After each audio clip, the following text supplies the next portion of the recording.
하나님 말씀 신약 성경 313쪽 에베소서 4장 14절 말씀.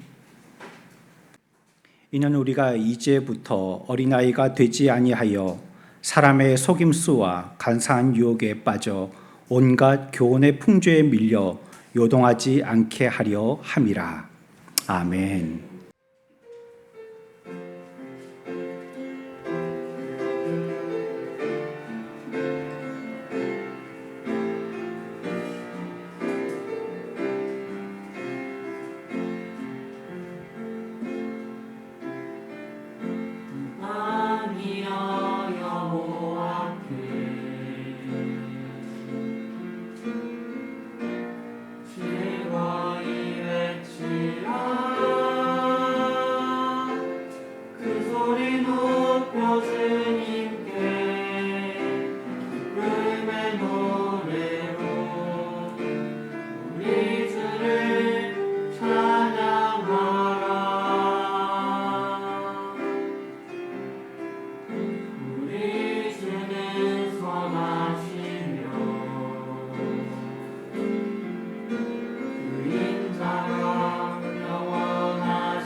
내가 두려워하지 않음은 주께서 함께 하시며 매 순간 주님의 길로 우리를 인도하시니 감사함으로 주를 찬양하며 그 문에 들어가 주를 높이라. 모든 감사와 온 찬양 다 주께 드리니 내 주는 전능하신 하나님.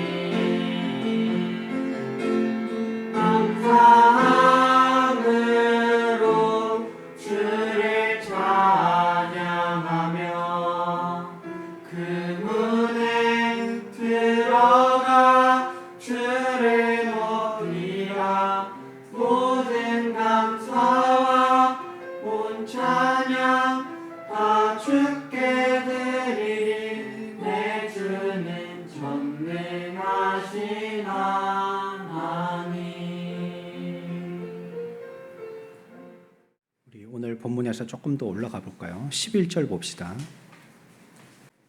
11절에서 13절까지입니다. 우리 같이 한 목소리로 읽겠습니다. 시작.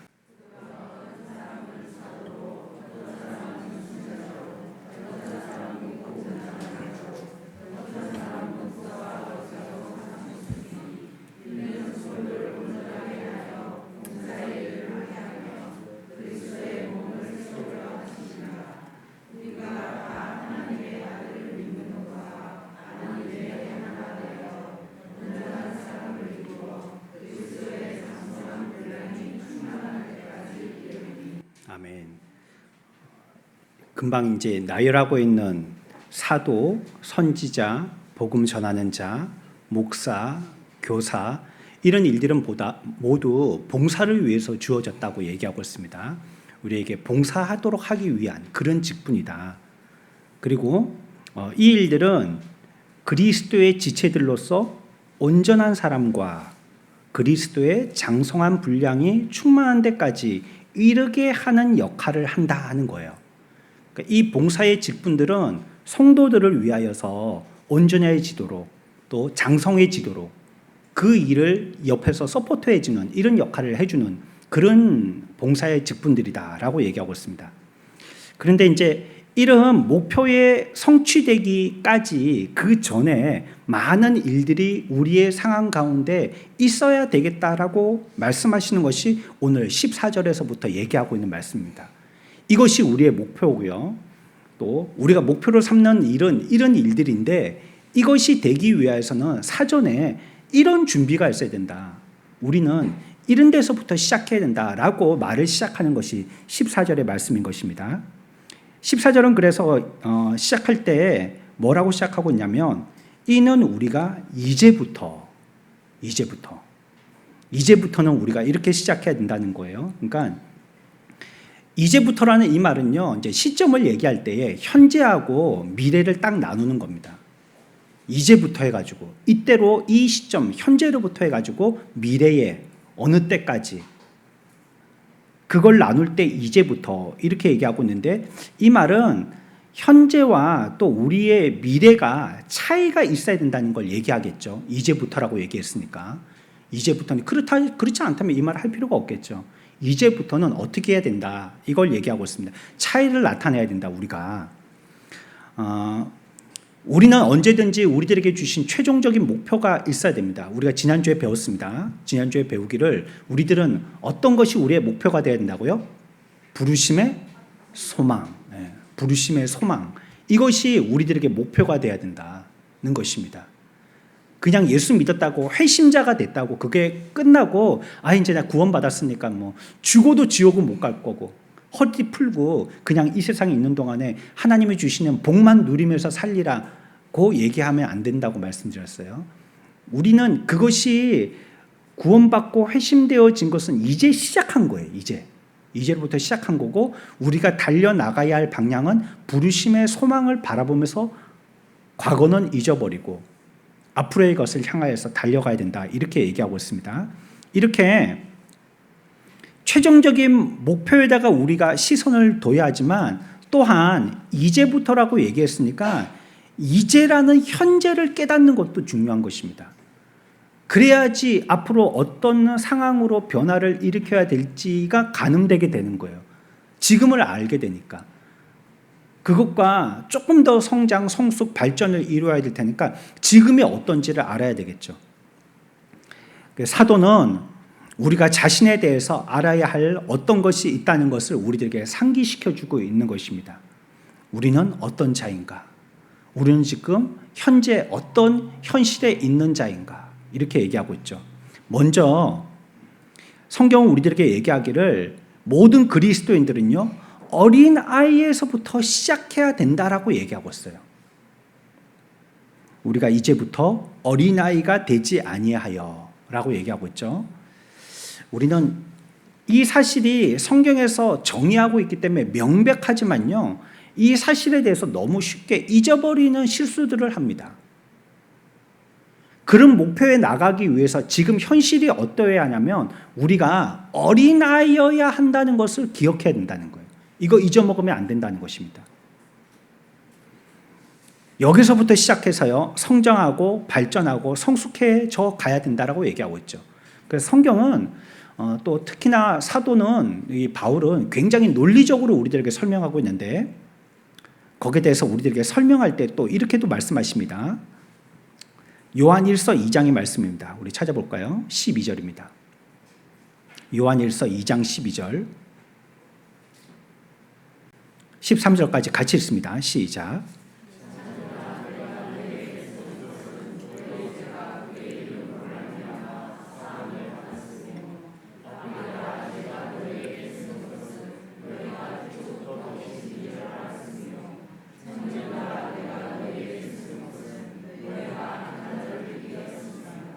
아멘.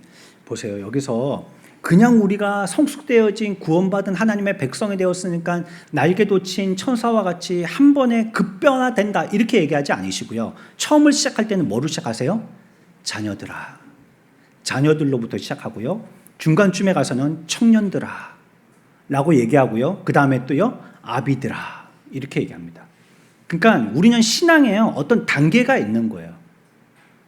우리가 생각할 때는 구원의 변화는 점층적이지 않거든요. 왈칵 변하는 것입니다. 한 번에 변하는 것입니다.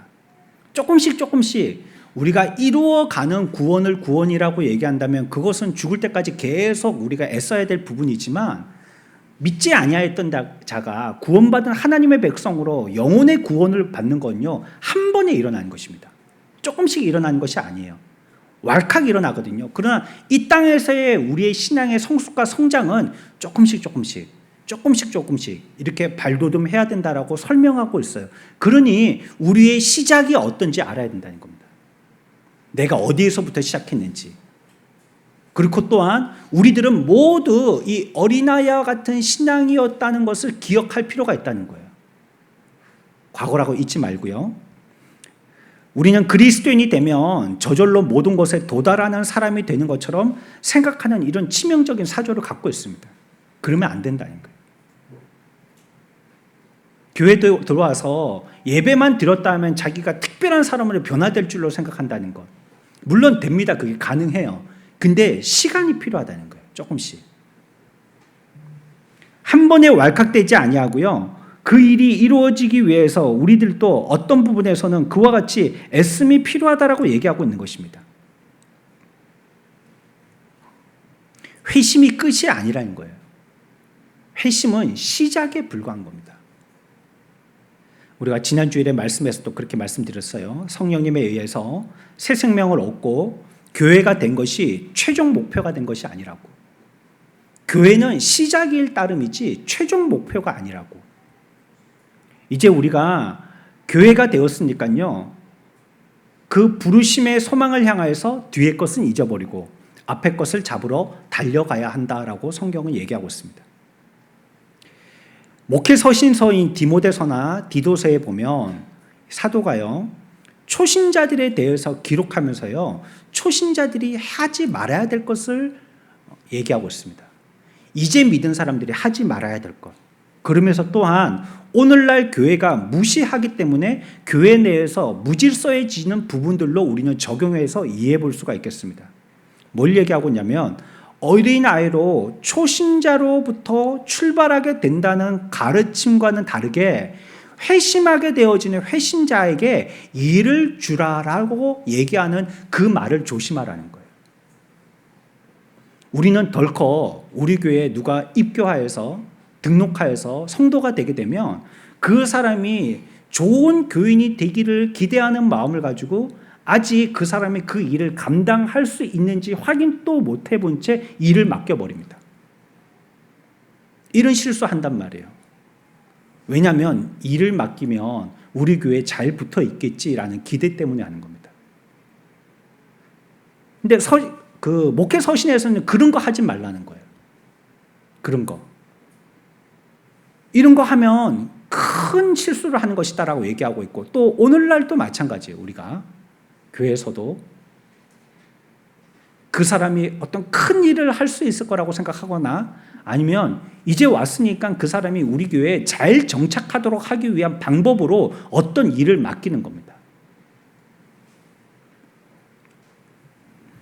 하지만 목회 서신에서 가르치고 있는 것은요, 초신자들에게는요, 먼저 할 일은 그들이 잘해야 되는 것이고 배워야 되는 것이고 봉사해야 될 일은 자격을 갖추는 것을 가르치는 것이 더 먼저 해야 될 일이라는 거예요.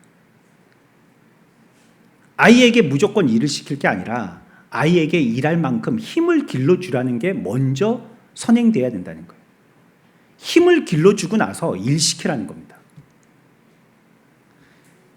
그래서 자기는 아직까지 그와 같은 마음의 준비가 안 돼 있거나 체력도 안 길러져 있는데 그냥 하는 바람에 운동할 때도요, 나만 운동할 거야. 요즘에 막 러닝 열풍이지 않습니까?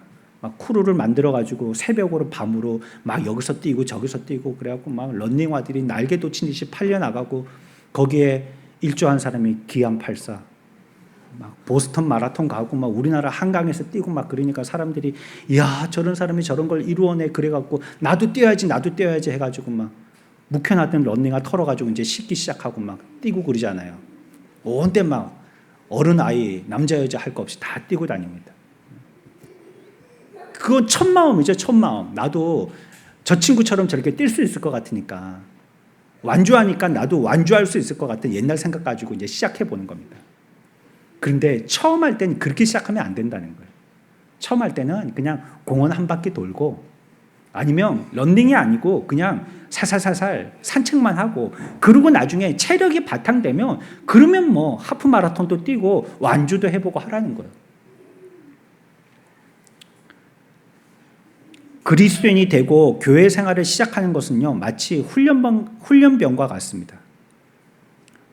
사회에서 좋은 학교 다녔거나 직장에서 중요 업무를 맡았다 해도 군에 들어가면 그냥 낯선 훈련병일 뿐이에요. 그냥 이제부터 새로 시작해야 되고요, 처음부터 배우는 대로 그대로 실천해야 돼요. 그게 훈련병이에요. 저는 아직까지 그 기억이 있는데요, 제가 1병 때쯤 됐을 거예요. 후임이 들어왔습니다. 근데 그때는 왜 그렇게 바보스럽게 후임들을 맞이하게 했는지, 훈련병들이 들어오면요, 꼭 허리띠 옆에다가요 세면벽을 갖다가 고리가 있는데 그걸 딱 걸게 만들었어요. 세면벽이라는 것은 여러분들 막 세면 도구 있죠. 비누, 뭐 타올, 면도기 이런 거 있죠. 이런 걸 넣는 조그만, 그때는 나무 세개였었는데 고리가 달려있는 가방이 있는데 그 가방을 허리에다 메고 그래 다니게 했단 말이에요. 그래가지고 이제 자대 배치받게 했단 말이에요. 모자에 창은 쫙 펴져 있고 옷은 꾸겨 있고 또 군화는 뭐 제대로 닦여져 있지 않고, 그리고 허리에는 세면백을 메고 있고, 그게 제가 1병 때 얼마 안 지났는데, 제가 2병을 지난 지가 얼마 안 됐는데 그걸 보는 게 얼마나 그렇게 웃겼는지 지금 기억이 납니다. 야, 꼭 저렇게 해야 되나? 군인은 좀 막 위험 있고 당당하게 그렇게 총 딱 들고 멋있게 자세로 이렇게 해갖고 자대에도 입대하고 그러면 얼마나 좋을까요? 너무 아이들 같은 거예요. 너무 아이들. 그리고 제 후임이 고대 다니다가 온 후임이 있었어요. 근데 처음에 와서는요, 다 그냥 어린아이예요. 다 어린아이. 아무것도 모릅니다. 예, 그렇습니다 이상 말해도 안 되고요. 그냥 침상에 가만히 앉아 있어야 돼요. 시키는 것만 해야 돼요. 뭐 자기가 위해 주겠다고 이렇게 저렇게 하면 또 한 소리 들어 먹어요. 가만히 있어야 돼요. 그러니까 어린 애기하고 똑같아요. 뭐 고대 다니다가 온 사람이나 지금 뭐 우리 아이도 지금 군에 있는데 선임 중에 누구는 서울대 다니다가 온 사람이 있다고 그러더라고요. 똑같아. 훈련병 때는 다 똑같다는 거예요. 우리가 성도들을 처음 볼 때에 회심한 성도라고 무조건 그 사람에게 아우 저 사람은 장성이야, 뭐 병장이야, 그리고 왈칵 거기에 맞는 일을 시켜서는 안 된다는 거예요. 아, 훈련병이구나 이렇게 여겨야 된다는 거예요. 영적으로 다 어린아이죠. 하지만 불행하게도요, 만약에 그 사람이 사회에서 특별한 사람이었으면 교회에서도 훌륭한 사람이라고 자꾸 인정하려고 한다는 거예요. 이런 오류를 범하면 안 된다는 거예요. 그 사람을 부정하거나 미워하자는 뜻이 아닙니다. 그 사람이 사회에서 어떤 사람이라고 와서 교회에서도 어떤 사람일 것을 기대해서는 안 된다는 거예요. 전에 그 사람이 훌륭한 사람, 일 잘하는 사람, 귀한 사람이 되도록 자꾸 우리가 도우고 그 사람이 그렇게 만들어지도록 애를 쓰도록 옆에서 자꾸 그 일들을 가르쳐야 된다는 걸 성경은 얘기하고 있어요. 고린도전서 2장 14절입니다. 고린도전서 2장 14절 같이 읽습니다. 시작.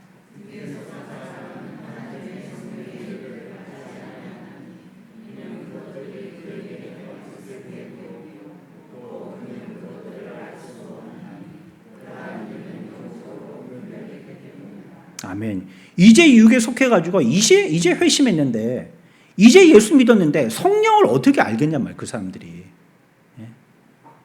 아니 오랫동안 믿어갖고 우리가 평생을 믿은 우리들도 지금 또 안 배우면 모르는데 이제 믿은 사람이 어떻게 성령을 알며 성령의 일을 어떻게 알겠냐는 말이에요. 교회에서 적용되는 첫 번째 표준은 육적인 능력이 아닙니다. 그 사람이 사회에서 육적으로 어떤 사람인가 이걸 분별하는 게 아니에요. 교회에서는요, 육적인 지위나 신분, 재력 이런 것들을 교회에다가 바로 적용시키는 게 아니에요. 교회에서 요구되는 것은요, 영적인 이해. 그 사람이 영적으로 이해력이 있는가? 그 사람이 영적으로 분별력이 있는가? 그리고 그 사람이 영적인 지식이 있는가? 이걸 확인하는 거예요. 그리고 이걸 위해서 우리가 돕는 것입니다. 골로새 3장입니다. 11절 같이 읽습니다. 시작.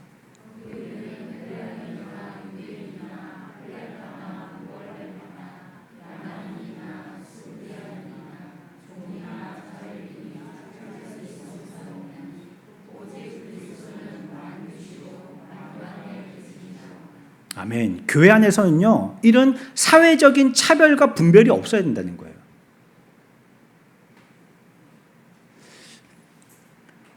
우리 가운데 약한 사람이 교회에 들어올 수 있습니다. 그 사람을 우리들은 이해해야 합니다. 아, 저 부분에서 약하구나. 그러나 차별하면 안 됩니다. 아, 저 뒤에 가, 저 뒤에. 애들은 저 뒤에 가라. 옛날엔 차표를 사도요, 차표를 어른 한 장 주시고 반표 한 장 주세요. 그랬단 말이에요. 애들 표를. 애가 반입니까? 반표가 어디 있어요? 요즘에는 그런 말 없지만 대인, 소인 이렇게 좀 유식하게 말하지만 옛날에는 무식하게 반표라고 했단 말이에요. 애가 반입니까? 그래도 애는 여기 오면 안 돼도 저 뒤로 애들은 가라. 약장사 아저씨들이 애들은 가라. 이랬단 말이에요. 그리고 예수님의 말씀을 들으려고 여러 사람들이 모였을 때에도 뭐 자기들이 싫어하는 사람들은 아예 가까이 오지도 못하도록. 그러니까 저 멀리에서 그냥 까치발하고 쳐다본다든지, 병자들이나 전염병 환자들은 아예 자기 스스로가 가까이 갈 생각도 안 한다든지 자꾸 이렇게 차별했단 말이에요. 그 사람을 충분히 우리가 이해해야 되지만 그 사람들에 대해서 차별하면 안 돼요. 인정해야 돼요. 그래 어떤 부부들이 오랫동안 행복하게 잘 살아요. 그 어떤 사람이 인터뷰를 했거든요. 어떻게 이렇게 오랫동안 두 사람이 금실 좋게 잘 살게 되었느냐 물어봤더니 아내가 하는 말이 그 말이에요. 내가 상대방을 고치려고 하지 않고 있는 그대로를 받아들이려고 했다고. 그렇게 살아왔더니 지금까지 살았다고. 물론 우리가 하나님의 백성이 되어서 교회에 오게 된다면 주의 말씀을 통해서 우리들은 변화되어야 합니다. 그러나 그 사람이 세상적으로 어떤 사람이었다 할지라도 그 사람을 나의 시각을 갖고 변화를 시키려고 하면 안 돼요.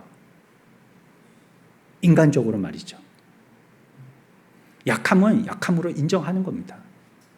금방 본 것처럼 차별이 없고 분별이 없어야 돼요. 큰 자도 없고 작은 자도 없는 겁니다. 그건 교회 밖에서 얘기하는 겁니다. 교회 밖에서.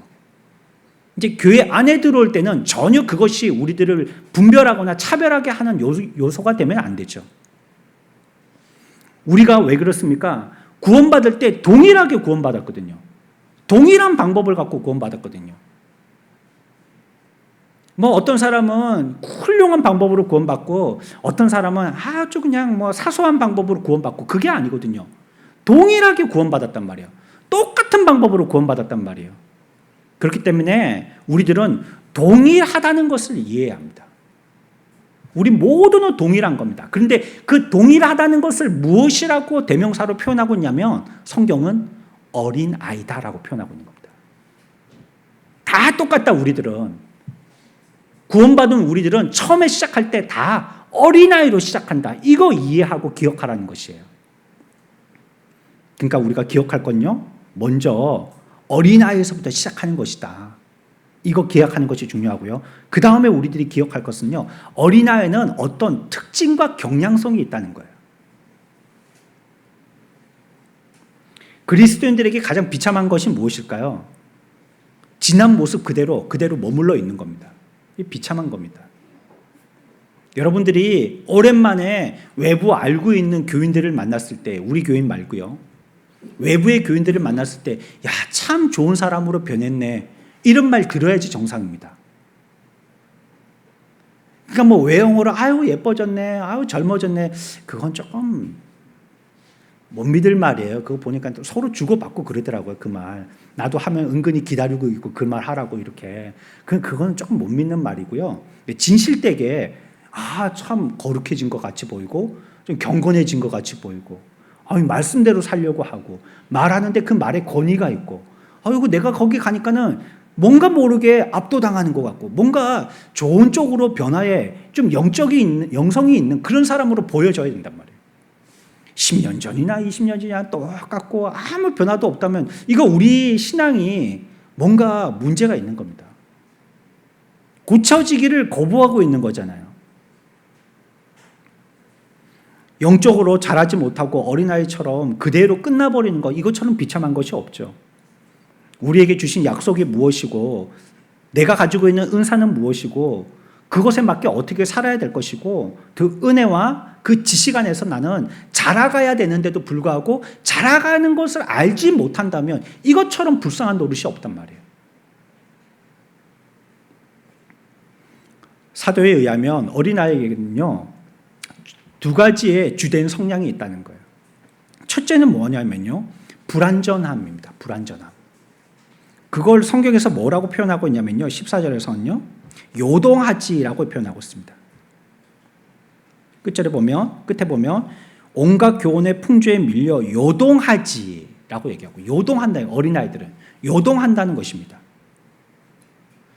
이 말은요 어떤 뜻이냐면 바다에 조그만한 고깃배가 있어요. 조그만 고깃배가 노젓는 고깃배가 있어요. 파도가 쳐요. 그럼 배가 요동하죠. 그걸 얘기하는 게 아닙니다. 어떤 파도나 바람에 의해서 배가 자꾸 휘청휘청하는 거 이걸 얘기하는 거 아니에요. 뭘 얘기하냐면 파도 자체가 요동하는 걸 얘기합니다. 뭐에 의해서 내가 움직여지는 걸 얘기하는 게 아니고 그것 자체가 요동. 그러니까 그 어린아이와 같은 신앙은 그 자체가 요동하는 거예요. 안정함이 없어요. 야고보 1장에서도요 같은 뜻의 말이 나오는데요. 야고보 1장 6절 말씀입니다.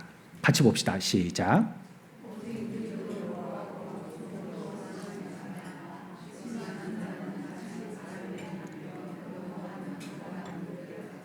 아멘. 바다의 파도처럼요, 끝없이 요동치고 격동하고 파도치고 이런 일들이 있다는 거예요. 그런데 자꾸 이렇게 막 움직이고 막 풍랑이 왔다 갔다 하고 이런데 정작 변화는 없다는 거예요. 이게 어린아이의 특징입니다. 막 파도치고 속에서 막 경랑이 일고 그러는데 선한 변화는 없다는 거예요. 이 말은 어린아이의 두드러진 특징 중에 하나가요, 변덕이라는 걸 얘기합니다. 요동치는 것, 변덕스러운 걸 얘기하는 거예요. 어린아이들 보세요. 금방 웃다가요, 또 자기 마음에 안 맞으면 금방 울다가요, 그랬다가 또 사탕 한 개 주면 금방 웃다가요. 막 그렇게 변덕스러움이 심하죠. 요동한다는 말이 그 말입니다. 어린아이의 신앙은 막 이랬다가 요동하고 저랬다가 이렇게 된다는 거예요. 사도행전 끝장에서도 보면요, 사도가 배를 타고 가다가 파손당해서 배가 부서져 버렸어요. 그래갖고 조난당하게 됐는데 어떤 섬에 도착하게 됩니다. 그 섬 이름을 멜리데 섬이라고 얘기하고 있어요. 그 섬에 도착하겠어요. 근데 날씨가 추워서요, 나뭇가지를 모아다가 불을 피웠습니다. 그런데 이 사도가 불을 피울 때요, 나뭇가지에 숨어있던 독사가요, 불에 들어가니까 뜨거워가지고 나뭇가지를 쥐고 있던 바울을 물어버렸어요. 그래서 같이 구출돼가지고 섬에 불을 쬐던 사람들이 뭐라고 얘기하냐면, 저 사람은 악인이기 때문에 그래서 저렇게 독사가 나와가지고 저 사람을, 다른 사람도 아닌 저 사람을 야무지게 문 것이다, 이렇게 얘기했단 말이에요. 바울 보고 악인이기 때문에 물린 것이다, 이렇게 얘기했단 말이에요. 근데 가만히 보니까 그 독사에게 물렸는데 붙지도 않고요, 시간이 지나도 안 죽는단 말이에요. 그대로단 말이에요. 물리는 전이나 물린 이후나 똑같단 말이에요. 그랬더니 옆에 있는 사람들이 생각을 바꾸고요, 뭐라고 얘기했냐면 그가 신이다, 이렇게 얘기했단 말이에요. 극과 극을 얘기하는 겁니다. 악인이라고 얘기했다가 신이라고 얘기했다가, 이게 어린아이들의 전형적인 태도입니다. 종잡을 수가 없어요. 이렇게 변덕스러운 거예요. 어린아이들은요, 일시적인 충동과 기분에 좌우됩니다. 자기의 훈련이 없죠. 어린아이들이 자기 훈련합니까? 자기의 몸을 다스린다든지 자기의 마음을 다스린다든지 통제하지 못합니다. 자기 자제라는 것이 얼마나 힘든 것입니까? 어려운 것이잖아요. 해야 할 생각과 하지 말아야 할 생각을 구분짓지 않고 한 번 든 생각이 있으면 그거 계속 갖고 있는 거예요. 그게 어린아이의 태도이죠. 이런 생각들이. 아이들은 무엇인가 원하는 게 있으면요, 어떻게든지 졸라댑니다. 그러다가 거절당하면 화를 냅니다. 그리고 꼭 당연히 받아야 될 것처럼 불만을 토로합니다. 자기 주변에 일어나는 일들에 대해서요, 자기가 그렇게 반응하는 자기의 반응의 태도들을 어떻게 억제하지를 못해요. 이게 어린아이의 특징이죠. 굉장히 변덕스럽다. 요동친다, 어린아이는.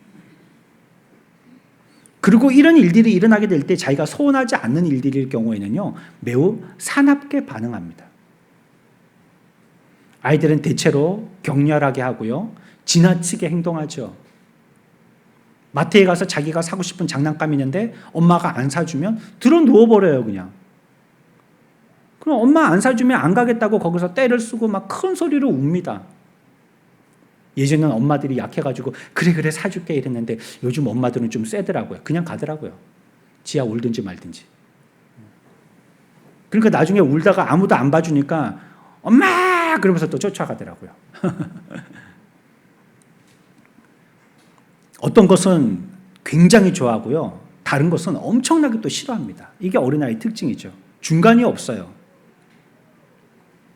하지만 장성한 참된 그리스도인은요, 격렬하거나 지나치게 반응하지 않습니다. 왜냐하면 그들은 훈련되어 있고 자제력이 있기 때문에 그래요. 디모데후서 1장 7절입니다. 함께 읽어봅시다. 시작.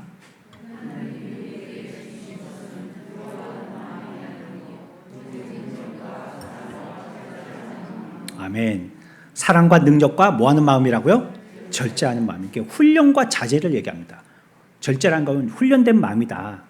스스로를 자제하는 마음이라는 거예요. 너무 좋아서 죽거나 너무 못 살겠다고 죽겠거나 이렇게 하지 않아요. 여러분, 우리가 쓰는 표현 중에서요, 죽겠다는 표현은 안 써야 됩니다. 그러면 진짜 빨리 죽습니다. 죽겠다 하면 진짜 죽어요. 어렸을 때 할머니들이 물 마시면서 애들한테 뭐 먹으라고 그랬어요? 암 먹어라. 한국인들이 암이 얼마나 많이 걸리는지. 암 먹어라. 할머니들이 자꾸 암 먹으라 그러니까 그거 먹다가 한국 사람들 다 암이 걸려버리잖아요. 그렇듯이 자꾸 죽겠다고 얘기하면 안 돼요.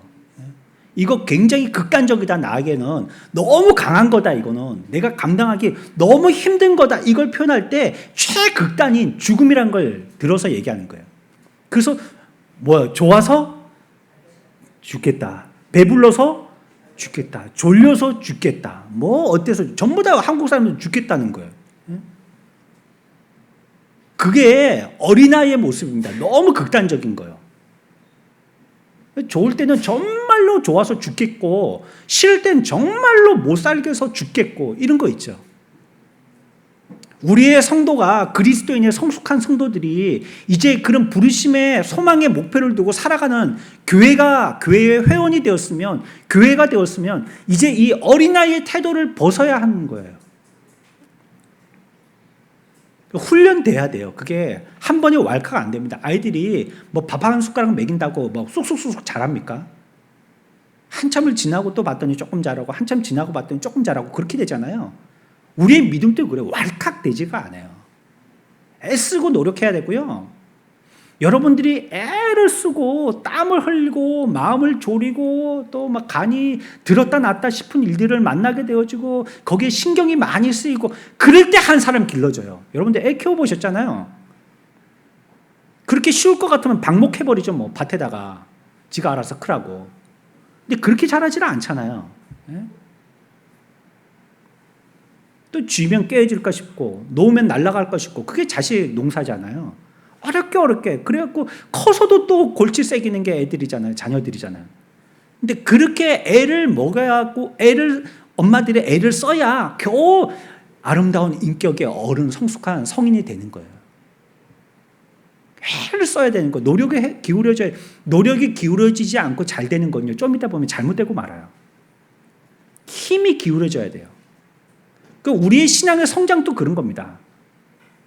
그냥 교회 들어왔으니까 모든 것들이 그냥 도미노처럼 쫘라락 다 해결될 것처럼 그렇게 여겨서는 안 돼요. 우리는 어린아이와 같았다. 우리가 이전의 상태가 이와 같았다는 걸 기억해야 되는 것이죠. 또 어린아이들은요, 매우 독단적이라는 걸 얘기하는 것이거든요. 아이가 지가 하고 싶은 대로 하잖아요. 지가 하고 싶은 대로. 이거 안 먹어. 나 이거 먹을 거야. 나 이거 할 거야. 나 지금 바로 안 잘 거야. 이렇게 자기가 하고 싶은 대로 얘기한단 말이에요. 그러니까 언제 그 태도를 바꿀지에 대해서 짐작을 할 수가 없는 거예요. 이런 일들이 아이 속에 계속적으로 혼란이 있기 때문이고요. 끊임없이 자꾸 요동하는 게 있기 때문입니다. 자꾸 동요하는 것이 있기 때문에 그래요. 그래서 안정되지를 못하죠. 마찬가지로 아이 같은 그리스도인도 이와 같은 특성을 나타내는 경량성이 있습니다. 우리가 보면 저 사람 신앙이 와 저렇노? 아이고 참나 이상하게도 믿네. 그럴 게 아니라 뭐라고 봐야 된다는 거예요. 영적으로 저 사람은 어린아이구나. 이제 믿고 이제 자라가려고 하는구나. 그래, 여러분들 어떻습니까? 여러분들이 아이들이 자랄 때 아이고 아직까지 어른 되려면 한참 멀었네 그러면서 걔를 막 쿠사리 주고 그렇게 합니까? 자꾸 야단치고 그럽니까? 물론 지도하기 위해서는 그들에게 교훈할 수 있지만요, 그렇지 않잖아요. 아이면 아이인 줄 알고 그래 그냥 내비두고 그냥 귀엽게 보는 거 아니겠어요? 아이고 저 사람이 왜 졌냐고 그걸 갖다가 계속 입에 달고 뭔가 인격적인 문제가 있는 것처럼, 그 사람이 앞으로 소망이 없는 사람처럼, 별나서 그런 것처럼 그렇게 여기서는 안 된다는 거예요. 우리의 죄는 어쩜 우리의 개성을 통해서 들어옵니다. 근데 그걸 우리가 잘 가다듬어 줘서요, 인격이 되도록 만들어야 돼요. 그게 우리 공동체가 해야 될 일이고, 우리는 하나이기 때문에, 한 지체이기 때문에 한 부분이 아프면 그 부분만 아프고 잘라내면 끝나는 게 아니란 말이에요. 다 같이 아픈 거란 말이에요. 어린아이들은 굉장히 근심이 많고요. 사소한 일에도 당황하고 한꺼번에 이리저리 몰려다니고요. 동시에 소리를 질러댑니다. 이런 것이 전부 다 훈련이 부족하기 때문이고요. 자제 능력이 부족하기 때문이고요. 또한 통제 능력이 부족하기 때문에 그렇습니다. 그래서 이 어린아이와 같은 성도를 마주치게 된다면 그에게 첫 번째로 필요한 것은 일을 시키는 것이 아니라 그가 무엇을 잘못하고 있는지 잘못을 깨닫게 하여 주고 이런 상태에 계속 있어서는 안 된다고 일깨워 주는 것이 필요하다는 겁니다. 그러니까 어찌해야 되겠어요? 위에서 계속 기도해 줘야 되겠죠. 계속 도와줘야 되겠죠. 어쩜 많은 시간이 필요하면 기다려 줘야 되겠죠. 그리고 우리들은 그 아이처럼 눈높이에 맞추지만 우리의 목표까지도 낮춰서는 안 되죠. 목표는 위에 있지만 눈높이만 낮추는 겁니다. 결국은 이 아이를 여기까지 끌고 갈 거예요. 내가 여기까지 내려가는 게 아니라. 그래서 그런 신앙의 사람을 보고 계속 위하여 주고 기도하여 주고 지지하여 주고 또 그런 것을 깨닫지 못한다면 깨닫게 교훈하여 주고 그래서 함께 그 목표까지 당도하도록 위하여 주는 것입니다. 어린아이에 대한 두 번째 중요한 사실이 있는데요. 성경은 뭐라고 얘기하고 있냐면요. 속기 쉽다는 거예요. 속임수와 간사한 유혹에 빠져 이렇게 얘기하고 있습니다. 아이들은요. 뭐든지 믿으려고 합니다. 그래서 어린아이들에 대한 유괴 사건 같은 게 일어나잖아요. 그냥 믿으려고 하기 때문에 엄마 친구인데 엄마가 너 데리고 오랬어. 여기 차 타. 엄마인데 가자. 그러면 그냥 덜컥 믿어버린단 말이에요. 그리고 따라간단 말이에요. 왜 그렇습니까? 아이들에게는요, 성경의 잠언에서 얘기하고 있는 것처럼 아이들은요, 무지하기 때문에 그렇습니다. 지혜가 없기 때문에 그래요. 자기에게 있는 지식의 결핍의 문제가 있는 거죠. 아이들에게는요, 무엇인가를 판단하고 평가할 만한 표준이 없어요. 수많은 정보가 있을 때 이 정보가 나한테 유익된 것인지 아니면 어떤 정보를 골라서 내가 취해야 될 것인지 알려면요. 그에겐 지식이 있어야 되거든요. 그래야지 그걸 갖다가 취해서 나에게 참 지식으로 삼을 것 아니겠어요. 근데 아이들에겐 그게 없단 말이에요. 어떤 것을 취해야지만 나에게 참된 지식이 되고 바른 분별의 기준이 되는지 그걸 분별할 능력이 없다는 거예요. 아이들은. 그러니까 판단도 안 되고요. 선택도 불가한 것입니다. 그래서 어린아이들은요. 계속적으로 가르침이 필요한 것입니다. 어린아이들은 지식이 없지만 또한 천성적으로는요. 가르침과 훈련받기를 싫어하는 것도 사실입니다. 아이들은 천천히 배우는 걸 좋아하지 않아요. 그래서 엄마 손 붙들고 조금씩 써내려가는 글자 공부시키면 조금 지나면 내가 할 거야 하고 지가 하겠대요. 금방 그렇게 하겠다는 거예요.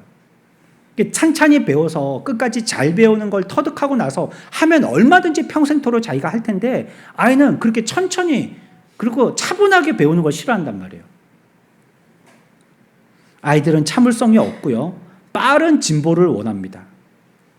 반복해서 연습하는 것도 싫어하고요. 바로 잘하기를 원해요. 여러분들 어렸을 때 구구단 외우는 거 해보셨죠? 선생님이 시험 친다고 다음 주까지 2단까지 외워와라. 4단까지 외워와라. 6단까지 외워라. 그러잖아요. 저도 그거 많이 못 외워가지고요. 누나가 학교 마치고 창문 보고 쳐다보고 있는데 저는 아직까지 못 외우고 안 해서 그러고 있었던 기억이 있습니다. 안 외워지는 걸 어떻게 해요? 안 외워지는 걸. 그러니까 아이들은요, 이렇게 반복하는 거 별로 안 좋아해요. 고된 일과 정규적인 일도 싫어합니다. 시간을 들여서 단계적인 성장이 필요한데도 불구하고 참을성이 없어요. 영적인 어린아이들도 마찬가지입니다. 또한 어린아이들은 신기하고 새롭고 변화하기를 좋아하죠. 아이들은 그냥 새롭기만 하다면 본질적인 가치가 무엇에 있는가 이거 분별하지 않고요. 그냥 새 것을 갖고 왔습니다. 아이가 지금 이걸 장난감으로 갖고 놀고 있어요. 근데 삼촌이 새 장난감을 사다 줘요. 그러면 놀고 있는 거 내팽개 치고요. 새 장난감에만 주목합니다. 이게 아이들의 특성이에요. 그래서요. 영적으로 어린아이들도 그래요. 새 거에 대해서 계속 관심을 가져요. 그러니까 본질적으로 우리들에게 그것이 얼마나 좋은 것인가, 그게 참 우리가 기준으로 삼고 이끌고 나가야 될, 우리가 따라 나가야 될 참된 소망인가, 이걸 분별해서 참된 진리가 무엇인지를 깨닫고 선택하여서 그걸 따르는 것이 아니고요. 새 거면 다 좋아하는 거예요. 새 거면 뭐든지. 또 어린아이들은 어때요? 오락하면서도요, 흥분하는 걸 좋아하죠. 그러면서 부모에게도 반항합니다. 부모들은 자녀들을 적당히 속박하고요, 몇 가지 원칙을 강요하면서 훈련시키기 때문에 썩 그렇게 부모의 가르침을 달가워하지 않습니다. 그래서 속박이나 기준이 없는, 원하는 대로 할 수 있는 삼촌을 좋아하는 거예요. 엄마 아빠보다. 삼촌은 명절 때 가끔 보면 해달라는 거 다 해주거든요. 삼촌 손잡고 어디 가면 사달라는 거 다 사주거든요. 뭐 어디 마트에 가서도 장난감 필요한 거 엄마 아빠는 비싸다고 다음에 네 생일 때 사줄게 이라고 또 까먹기를 원하고 기도하고, 엄마들은 그러지만, 그렇죠? 근데 삼촌은 이거 사줘 그러면 바로 그냥 카드 꺼내고 사줘 버리거든요. 그러니까 기준도 뭐 참을성도 필요 없고 제재도 또 원칙도 이런 것도 필요 없는 삼촌을 좋아하는 거예요. 맨날 삼촌을 부르는 거예요. 이런 어린 아이의 성향이, 지금 우리가요 뭐 아동 심리학을 공부하고 있는 시간이 아니고요, 우리 어린아이의, 저와 여러분들의 성향을 생각하고 있는 겁니다. 우리는 어린아이와 같다. 우리는 이런 성향을 갖고 있다. 이걸 모르면 앞으로 나가지 못한다는 거예요. 이제로부터라고 얘기했잖아요. 그러니까 이제부터, 이제의 현실의, 현재의 내가 어떤지를 알아야지 이제 이후의 미래에 우리가 소망을 보고 나가야 할 방향을 정할 텐데, 이제를 모르니까 어떻게 나가야 될지는 모른다는 거예요. 교인들은 무엇인가 특별한 것을 좋아하고요, 새 것을 좋아하고요, 현대적이고 세상에서 유행하는 것을 좋아합니다. 그래요. 엊그저께는 심야기도 준비하면서 복음성가를 뒤적이면서 어떤 걸 불러볼까 하다가 한 개 딱 떠오르는 게 있더라고요, 머리에. 그래서 그걸 찾아보니까 없어요. 그게 흘러간 옛 복음성가거든요. 그러니까 안 나오는 거예요, 여기에. 지금 우리가 들고 있는 복음성가도 신형이 아닌데 엄청나게 구형 복음성가인데 여기에서조차도 없어졌던 거예요. 그거 어디 가서 찾지 싶다가 인터넷으로 한번 확인해 본 적이 있습니다. 재미를 추구하고요, 신나게 하는 걸 좋아하고요, 눈에 보이는 변화를 촉구합니다. 지루한 학습보다 활동을 즐기고요, 흥분하기를 좋아해요. 어린아이들은 쉽게 습관에 넘어가죠. 온갖 교훈의 풍조에 밀려, 이렇게 얘기합니다. 어린아이들은요, 본능적으로 유행을 쫓습니다. 그리고 그 유행의 바람이 클수록 좋아요. 막 이렇게 휘감고 있다, 그러면 다 같이 그렇게 하기를 원해요. 스키니가 유행한다, 그러면 전부 다 그런 걸 하기를 원하고요. 다 하고 있으니까. 그러니까 뭐 허리까지 들어가는 한쪽에 다리 한쪽 바지가 허리까지 들어가면 통바지가 유행한다, 다 그렇게들 하고 있으면 나도 거기에 있기를 원해요.